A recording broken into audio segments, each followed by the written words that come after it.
Hello there, everyone. Welcome to this review. You know who I am, E.T. Templar, Alien Crusader from Beyond Heaven. So, Rebel Moon Part 1, A Child of Fire by Zack Snyder. Sci-fi has been resurrected.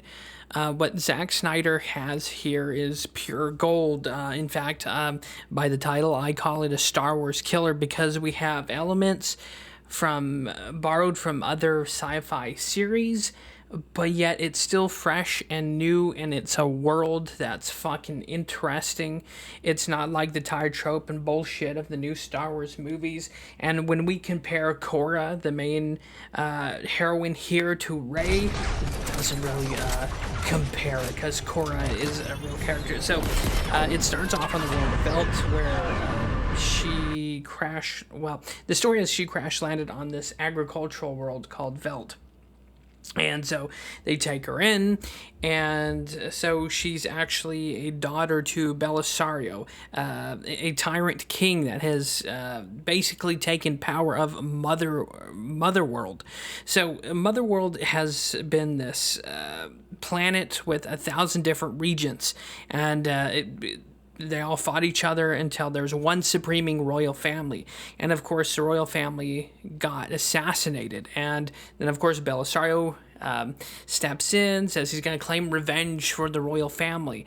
And I love how this show doesn't portray all the royals as like strictly evil. This is only a small section, or a large section of Belisario, so the main villain.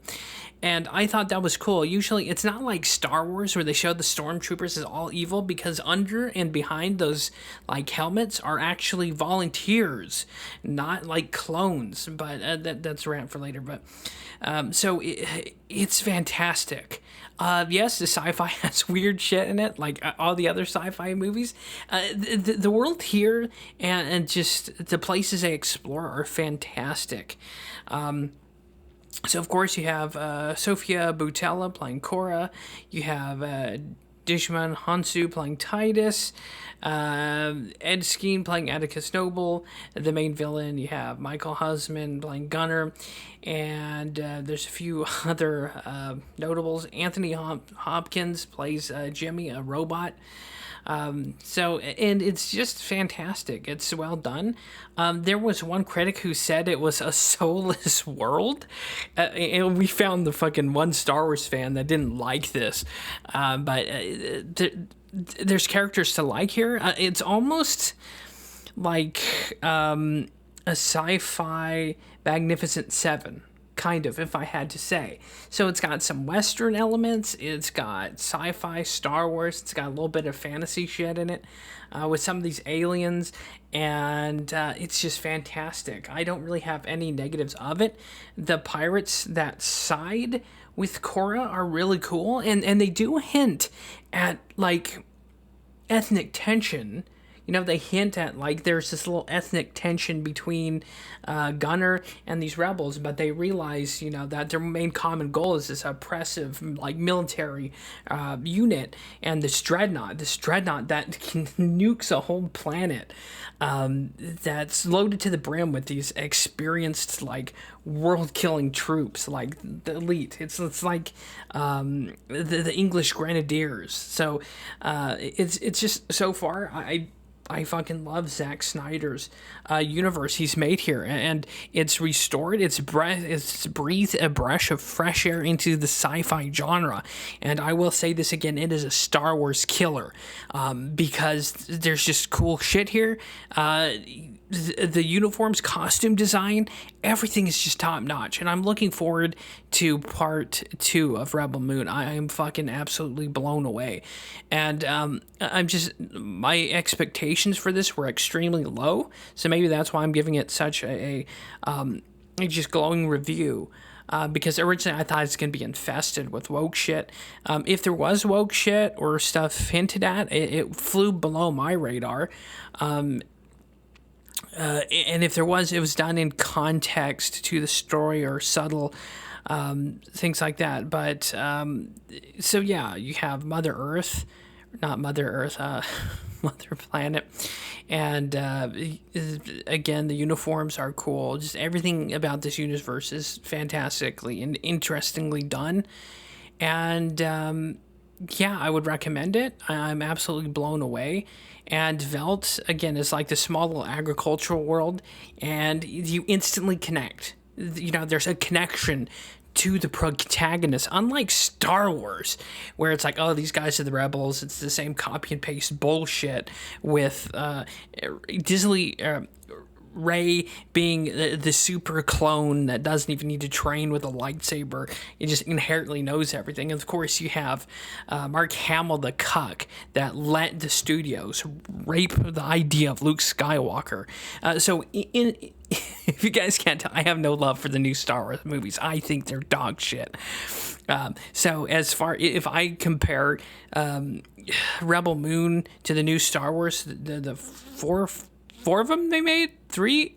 I don't care. Like I said, I don't give a shit about the new fucking Star Wars, but this one beats the hell out of all of them. And Korra is just a betterly built character, you know, a veteran of this, you know, royal empire that's spread across the galaxy. So there's just cool things to have, and I was hooked from the first scene of it, the first agricultural world you're introduced to, and it's just fantastic. It's a world, it's a universe that leaves you wanting to see more, and it's just awesome. The ships, the era, the technology is cool because it's not being too advanced or into the future to be like, oh, that's stupid, but it's just beyond the 21st century to the point where the technology, even the laser weapons, are cool and kind of still based in a 21st century idea. So it's sci-fi, it's got elements of a little bit of everything, and it works in its favor.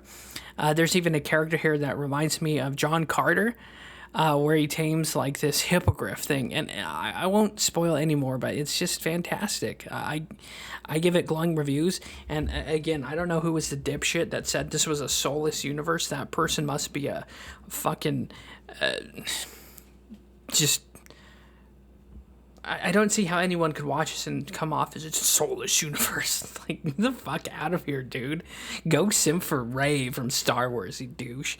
Anyways, there's a ton to like here. And the characters, the main characters, the kind of gaggle of heroes they recruit, there's people there for just about everyone to identify with or pick out certain characters that they like. So again, Zack Snyder's got one hell of a killer series. I can't wait for part 2. And if he continues this, I'm hooked. I'm set in unless he does like a part 3 and introduces a whole bunch of political bullshit. Then I won't like it. But so far, again, I'm just impressed. And it's just good storytelling. It's a fucking fantastic, interesting story. And I can't gloat about this Rebel Moon enough. It's just awesome. Anyways, top marks, I would suggest it, even if it's just for 1 month subscription, just to see Rebel Moon Part 1 and Part 2, it would be worth it. And if this shit comes out on Blu-ray, I'm going to buy it up.